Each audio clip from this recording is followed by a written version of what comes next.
प्रिय बालाजी, स्वागत है आप सभी के गुरुकुल आश्रम के इस यूट्यूब चैनल पर। और प्यारे बालाजी, मैं ये बात कर रहा हूँ आपको, क्लास 9th का ये वीडियो है। और आप जानते हैं कि हम लोग का गुदली भागदू का काव्य खंड हम शुरू किए थे बच्चों का विशेष आग्रह पर सर की। वैसे तो समय कम था, फिर भी मैं बच्चों को जल्दी जल्दी से कर रहा हूँ ताकि जो भी हो आपके एग्जाम से पहले कम से कम अगर काव्य खंड भी पढ़ा देता हूँ तो मैं अपने आप को सार्थक मानूंगा कि मैंने आपके लिए कुछ किया। बच्चे लेकिन थोड़ा टाइम के अभाव जानते हैं कि बहुत सारा काम है अपने पास, बहुत सारे क्लासेस हैं, सबको देखना, फिर भी उसमें बीच में आपके लिए एक नोट्स तैयार करना। मैं चाहता हूँ मेरे चैनल बच्चे सारे विषय पढ़ लें और बेहतर पढ़ें। इतनी गारंटी देता हूँ। आपने करबक वाला चैप्टर देख लिया होगा, नहीं सॉरी रैदास वाला देख लिया होगा आपने। आज हम लोग मंजन का चैप्टर बात करेंगे, करबक। मैं गारंटी देता हूँ कि आप एक बार अगर इस वीडियो को देख लेते हैं, इसके नोट्स तैयार कर लेते हैं, तो इन दोनों चैप्टर से अगर जितने एमसीक्यू आपके परीक्षा में फॉर्म होंगे आप उसके पेपर इजीली सॉल्व करेंगे, चाहे इसके ऑब्जेक्टिव हो या सब्जेक्टिव, आप इजीली करेंगे। तो चलिए शुरू करते हैं। जब हम लोग करबक चैप्टर पढ़ेंगे और ये इसको मंजन ने लिखा है, पेज नंबर 115 पे हमें चलना पड़ेगा। तो पहले हम हर बार की तरह बच्चे इनके पहले जीवनी पढ़ेंगे। देखिए, तो करबक में बच्चे ये आपके दो है, करबक 1 और करबक 2, दो करबक है इसमें। कहता कि मंजन एक क्या थे, एक ई लाइन से ही क्वेश्चन बन जाता है पेपर में कि मंजन एक क्या थे। तो मंजन एक प्रसिद्ध सूफी कवि थे। कैसे कवि थे? सूफी कवि थे। इनके जीवन में संबंध, कहते इनके जीवन के संबंध में बच्चे बहुत कम ही जानकारी मिलती है, क्योंकि भैया जी, और जो भी जानकारी मिलती है इनकी एकमात्र रचना कौन सी है? मधुमालती। क्वेश्चन पूछेगा मधुमालती किसकी रचना है, आपको याद रखना है मंजन। हो गया। उसके बाद देखिएगा आप लोग, कहते कि, और थोड़ा सा यहाँ कुछ प्रिंटिंग सही नहीं दिख रहा है, फिर भी यहाँ से पढ़ रहा हूँ। यह कहना कठिन है कि इनकी कोई अन्य रचना है। कहना बहुत कठिन है कि इनकी कोई और रचना है। एक रचना तो मिलती है मधुमालती, लेकिन इनके अदर्स भी कोई और रचनाएं होंगी, ये कहना कठिन है, क्योंकि और कहीं इसके मिलता नहीं है। कहते मधुमालती में मंजन ने अपने समझ में थोड़ा बहुत संकेत दिया है कि मधुमालती की रचना सन 1545 ईस्वी में। इससे इतना अनुमान लगाया जा सकता है कि ईस्वी सन की 16वीं शताब्दी के मध्य में वर्तमान थे। मंजन के काल को आदि को लेकर विद्वानों में काफ़ी, देखो इनकी जो भी ड्यूरेशन था, काल था, उसमें विद्वानों में भी मतभेद हैं। उनके धर्म, निवास स्थान संबंध, नाना प्रकार की बहुत प्रकार के मत उपस्थित हैं। कोई बोलता है इनका धर्म ये था कि इनका निवास ये था, इसमें भी मतभेद है। उनके निवास स्थान को संबंध में दो प्रकार के मत प्रकट किए गए थे। मधुमालती की एक पंक्ति, गढ़ अनुप बस नगर चनार्डी कलयुग भोलंका जो गाढ़ी, इसके आधार पर माना जाता है कि मंजन का निवास स्थान अनुमान लगाया जाता है कि परशुराम चतुर्वेदी। उनका निवास स्थान क्या है बच्चा जी? निवास स्थान का अनुमान लगाया जाता है कि लगाया गया है अनूपगढ़। क्या? गढ़ अनूप लिखा है, इसको अनूपगढ़ का अनुमान लगाया गया। और परशुराम चतुर्वेदी ने अनुमान लगाया कि अनूपगढ़ मंजन का निवास स्थान रहा होगा या ढी से अंत होने वाला नगर। किंतु डॉक्टर शिवगोपाल मिश्र ने इससे सहमत नहीं थे। उनके अनुसार बच्चे जो भी मतभेद हो रहे हैं इनके जन्म के स्थान को लेकर, इनके धर्म को लेकर, ये सब मतभेद था। ऐसा प्रतीत होता है कि मंजन ने अपना निवास स्थान छोड़ दूसरी जगह हो रहने लगे थे। मधुमालती में अपने संबंध में कहा है कि तब हम भो दोसर बासा जबरे पिते छोड़ा कबीलासा। मंजन ने अपने गुरु का नाम शेख मोहम्मद या गोश मोहम्मद बतलाया। क्वेश्चन पूछा गया था पेपर में, आपसे भी पूछने की संभावना, इस पेपर से अगर क्वेश्चन बनेगा तो इस सब क्वेश्चन बनने की संभावनाएं अधिक रहती हैं। क्या पूछेंगे आपसे वो लोग कि इनके गुरु का नाम क्या था, या शेख मोहम्मद या गोश मोहम्मद किनके गुरु का नाम है? तो मंजन के। लेकिन इससे अधिक अपने गुरु के संबंध में कुछ नहीं कहा और न ही अपने गुरु की परंपरा का जिक्र किया। वैसे अपने गुरु के संबंध में उन्होंने बतलाया इतना अवश्य कहा कि वे सिद्ध पुरुष थे। इनके जो गुरु थे सिद्ध पुरुष थे, उन्हें कृपा से उन्हें ज्ञान की प्राप्ति हुई। वे आध्यात्मिक जीवन की ओर प्रवृत्त हुए।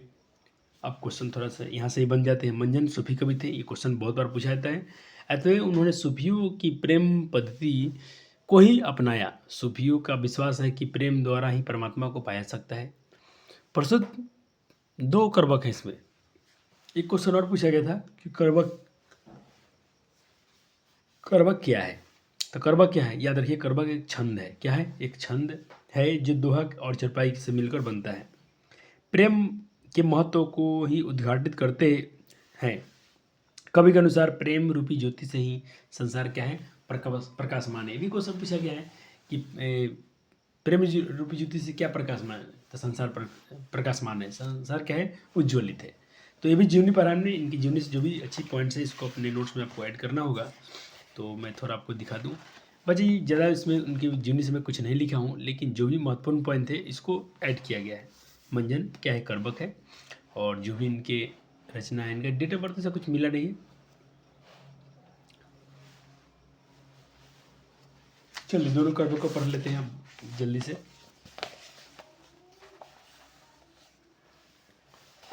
पहले में बताया जा रहा है बच्चे हमें,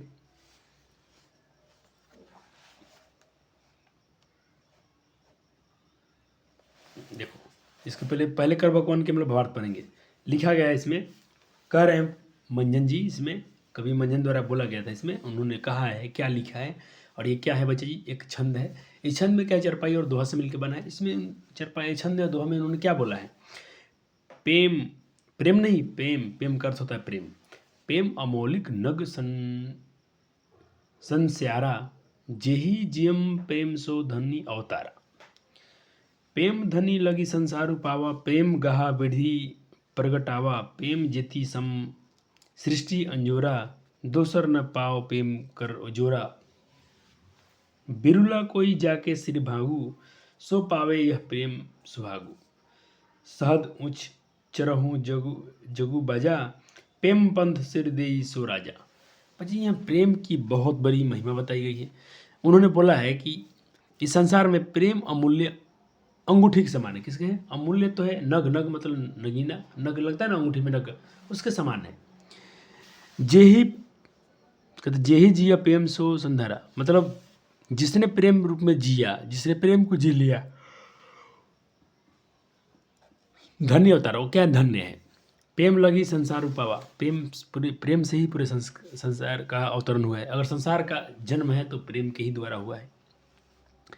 कहता कि प्रेम गहा, प्रेम की गहराई में विधि जाकर, विधि मतलब विधि विधान जो भी ईश्वर होते हैं, प्रगटावा, उनको पाया जा सकता है।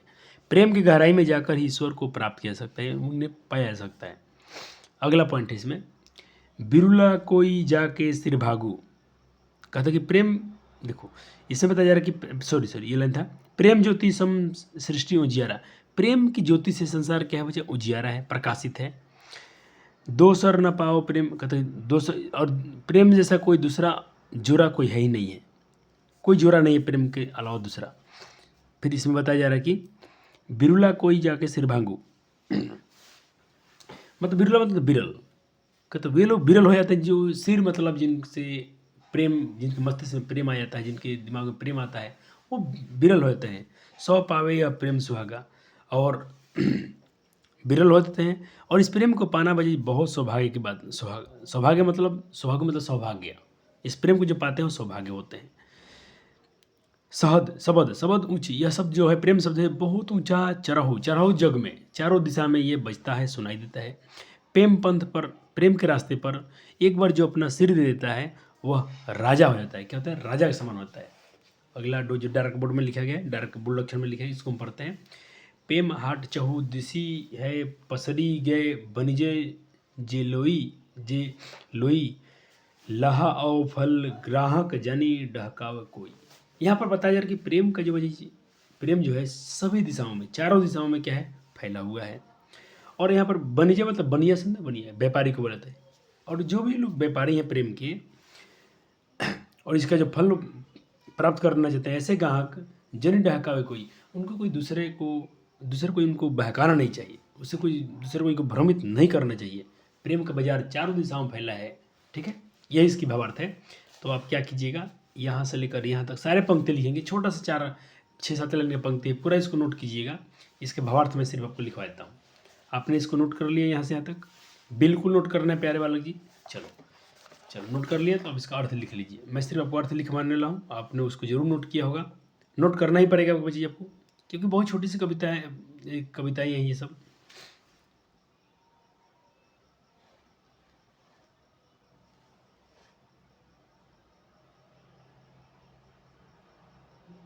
चलो इसको नोट करके प्यारे वाला लगिए। तो इस तरह से कर्बक कौन हो गया। अब कर्बक दू में आते हैं। तो कर्बक दू में क्या है, कर्बक दू चलिए अब कहते हैं कि भाई कर्बक दू में कि अमर न हो तो कोई जग हारा।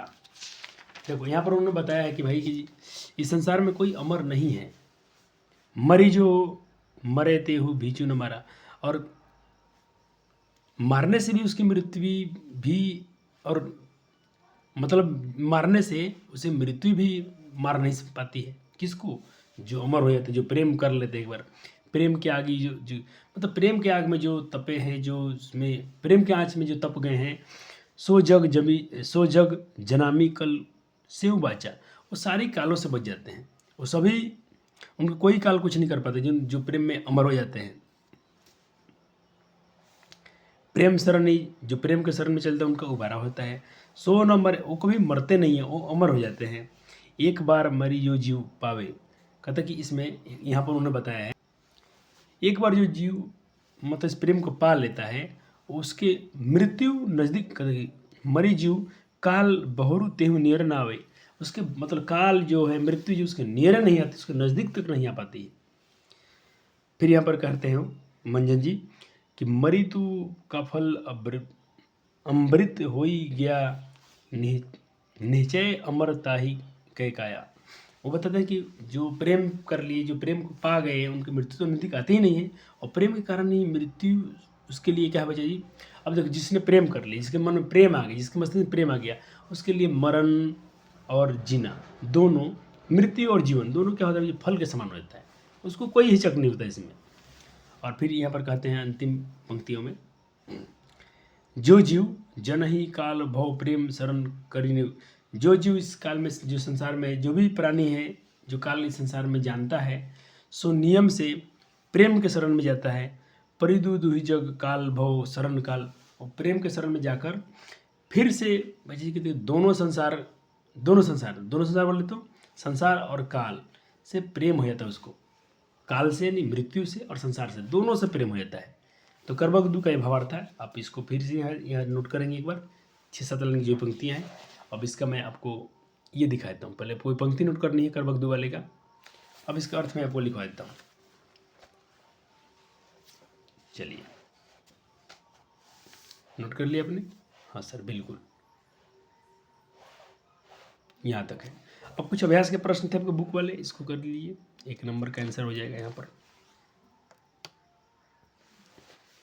अब क्वेश्चन आंसर आप खुद से कर सकते हैं, कोई दिक्कत नहीं है। अब क्वेश्चन तो मैं 2 करके लाया हूँ, बाकी को मैं एक सहायक पुस्तिका से लिखवा देता हूँ। 2 हो गया। अब देखिए 3, 4, 5, 6, 7 जो भी क्वेश्चन है इसके सारे क्वेश्चन आप कर लेंगे। सबसे महत्वपूर्ण बच्चा जी इसका ऑब्जेक्टिव होगा, थोड़ा सा रुकिएगा, अंत में हम कराएंगे। तो इसके 10 क्वेश्चन हम करा देते हैं आपको आंसर। चलिए बचे प्रश्न संख्या 3, जो भी प्रश्न जो बच गए थे 10 तक, सारे के आंसर आप यहाँ से लिख लीजिए। आप चाहें तो इसको थोड़ा और अपने से ही बेहतर कर सकते हैं, कोई दिक्कत नहीं, क्योंकि अपने भावार्थ पढ़ लिया है, आपको अब दिक्कत तो नहीं होगा। 8, 10 क्वेश्चन कर लेते हैं इसके हम। 8 में ग था, ग भी है। 9 और आखिरी क्वेश्चन 10 है।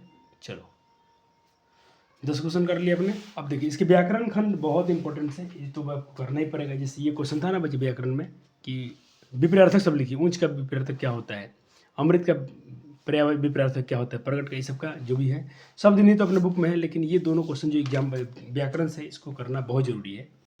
पहले तो क्वेश्चन में आपको पर्यायवाची शब्द पूछा गया है संसार का, ये व्याकरण बच्चे बहुत आपके काम आएगा। इसे आपको पढ़ाए गए, इसके 100 सीडी डाले गए हैं, आप वहाँ से व्याकरण पढ़ते हैं, फिर भी यहाँ से आपका रिविजन हो जा रहा है। कितनी खूबसूरत की बात है। हो गया बच्चा जी सब, यहाँ तक 3 नंबर तक हो गया।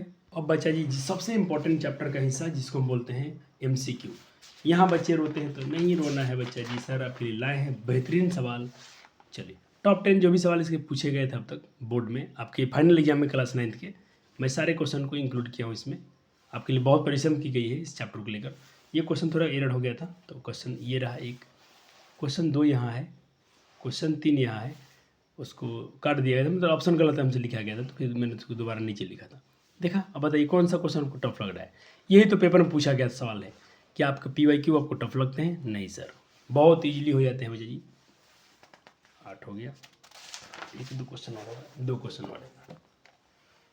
चलो, अब जो क्लास मेरे 9th बचे जाएंगे, आपको एक पेज छोड़ना होगा ऑब्जेक्टिव के लिए। जैसे ये खत्म हो रहा है तो आप पूरा एक पेज जरूर छोड़िएगा, क्योंकि जो भी आप इसे क्वेश्चन साल में मंथली एग्जाम होंगे, जो भी होंगे, तो उस क्वेश्चन को आप डालेंगे। जो बच्चे क्लास 10th में जाने वाले हैं 9th पढ़ के, उसको आप छोड़ने की जरूरत नहीं है, आप बस सब रफ में करते चलिए। वीडियो कैसा लगा? छोटा सा वीडियो था, पसंद आता है तो लाइक और शेयर, और जो भी आपका प्यारा सा कमेंट होगा जरूर डालिएगा, मुझे इसका इंतजार रहता है। थैंक यू, धन्यवाद। और मन लगा के पढ़िए, अच्छा स्कोर कीजिए, सर आपके साथ हैं बिल्कुल, यही मेरी कामना है। धन्यवाद।